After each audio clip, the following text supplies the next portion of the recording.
Como Émile Zola morreu? Émile Zola foi um dos maiores escritores e jornalistas da França, considerado o fundador e o principal representante do naturalismo literário. Ele escreveu uma série de 20 romances sobre o cotidiano da sociedade francesa.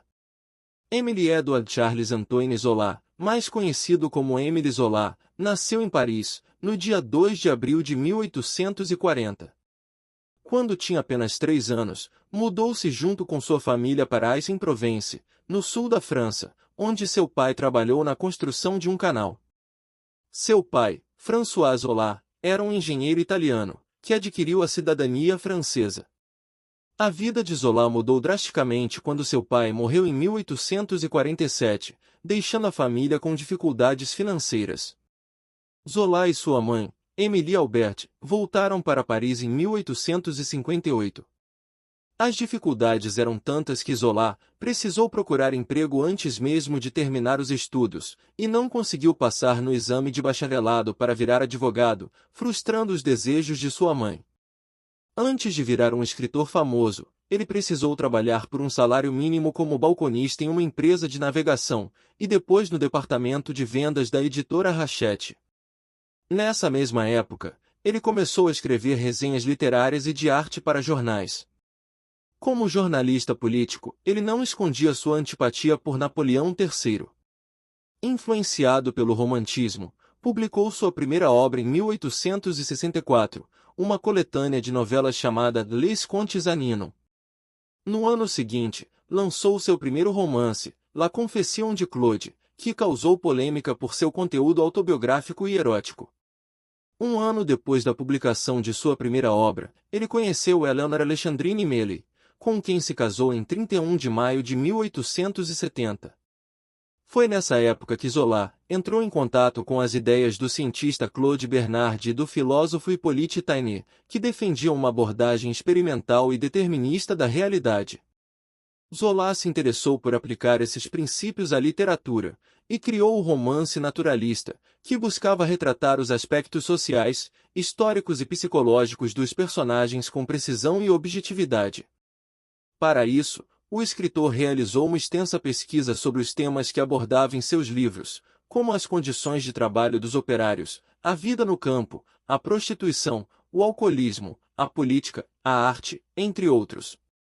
Ele também se inspirou em fatos reais e em pessoas que conheceu ou observou. Seu estilo se caracterizava pela linguagem simples, direta e descritiva, pela narrativa envolvente e pela crítica social implícita ou explícita. A obra mais famosa de Zola é a série Les Rougon-Macquart, composta por 20 romances que narram a história de uma família francesa durante o Segundo Império. Nessa obra Zola pretendia mostrar como os traços hereditários e o meio ambiente influenciavam o destino dos personagens. Outra obra muito conhecida de Zola é o Germinal. Nessa obra ele explora profundamente as questões sociais e econômicas da época. Ele utiliza uma mina de carvão como um microcosmo da sociedade, expondo as desigualdades, a exploração e o sofrimento humano. Em 1888, Zola, com 48 anos, teve um caso extraconjugal, com Jane Roserot, uma costureira de 21 anos, que trabalhava e morava na mesma casa que ele e sua esposa. Desse relacionamento nasceram 2 crianças. Essa traição quase levou ao fim de seu casamento com Alexandrine.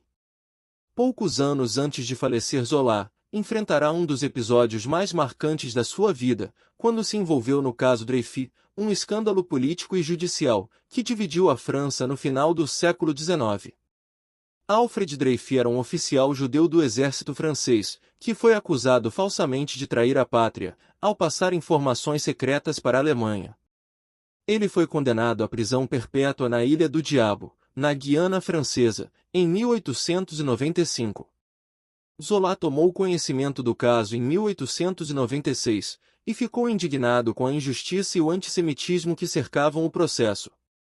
Ele decidiu se engajar na campanha pela revisão do julgamento e pela libertação do oficial. Em 13 de janeiro de 1898, ele publicou na primeira página do jornal L'Aurore uma carta aberta ao presidente da República Francesa, Félix Faure, intitulada J'accuse, na qual denunciava os responsáveis pela condenação ilegal do acusado e exigia justiça. A carta teve um enorme impacto na opinião pública, e provocou uma forte reação dos setores nacionalistas e conservadores da França. Zola foi processado por difamação e condenado a 1 ano de prisão e a uma multa de 3.000 francos. Ele recorreu da sentença, mas teve que fugir para a Inglaterra para evitar a prisão. Ele só voltou à França em junho de 1899, depois que o governo concedeu anistia aos envolvidos no caso Dreyfus. Após sua volta para a França, o escritor continuou a escrever seus romances e seus artigos até o fim de sua vida, que irá ocorrer de forma misteriosa. No dia 28 de setembro, após um passeio pelo campo, o escritor e sua esposa retornaram para casa. Como estava muito frio naquela noite, uma lareira de carvão foi acesa no quarto deles. O casal dormiu com a janela fechada e Zola trancou a porta, como sempre fazia. Sem perceber o que estava acontecendo, os dois foram lentamente consumidos pela fumaça de monóxido de carbono. Quando o escritor e sua esposa se deram conta do perigo, já era tarde, e ele não tinha mais forças para abrir a janela. Às 9 horas da manhã, a porta do quarto foi arrombada pelos funcionários da residência. Eles encontraram Zola jogado no chão e Alexandrine estava deitada na cama, inconsciente. Os médicos foram chamados e tentaram ressuscitar Zola por 20 minutos, sem resultado. Alexandrine foi levada a uma clínica para se recuperar. Émile Zola morreu em 29 de setembro de 1902, por inalação de uma quantidade letal de monóxido de carbono. Ele estava com 62 anos de idade. Logo após a divulgação da morte do escritor, começaram a ser divulgados rumores que Zola havia sido assassinado. Foi ordenado um inquérito, e especialistas realizaram testes na casa. Durante os testes a lareira foi acesa, mas havia poucos sinais de fumaça de monóxido de carbono no quarto. Porquinhos da Índia foram trancados no quarto, e saíram vivos depois dos testes. A chaminé foi desmontada, mas nada de muito significativo foi encontrado, embora a quantidade de fuligem sugerisse que a chaminé não havia sido devidamente limpa. Anos mais tarde, em 1953, uma carta a um jornal francês afirmava que Zola tinha sido assassinado por um empreiteiro de fogões que pegou antipatia pelo escritor, por causa do caso Dreyfus. Enquanto o telhado da casa vizinha estava sendo reparado, o empreiteiro e seus homens bloquearam a chaminé da casa de Zola sem que ninguém percebesse, e então a desbloquearam silenciosamente no início do dia seguinte. Supostamente, ele confessou o que havia feito em seu leito de morte em 1927. Zola foi enterrado no cemitério de Montmartre, mas em 1908 seus restos mortais foram transferidos para o Panteão de Paris, onde estão sepultados os grandes nomes da cultura francesa. Na ocasião, seu amigo Anatole France pronunciou um discurso em sua homenagem.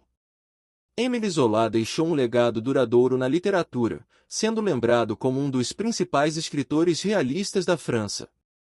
Sua influência na literatura e na sociedade transcende seu tempo, com suas obras continuando a ser lidas e estudadas até hoje. Além disso, sua coragem ao denunciar injustiças no caso Dreyfus demonstrou seu compromisso com a justiça social e a defesa dos direitos humanos. E foi assim que Émile Zola morreu. Se você gostou, deixe seu comentário e inscreva-se no canal. Até o próximo vídeo.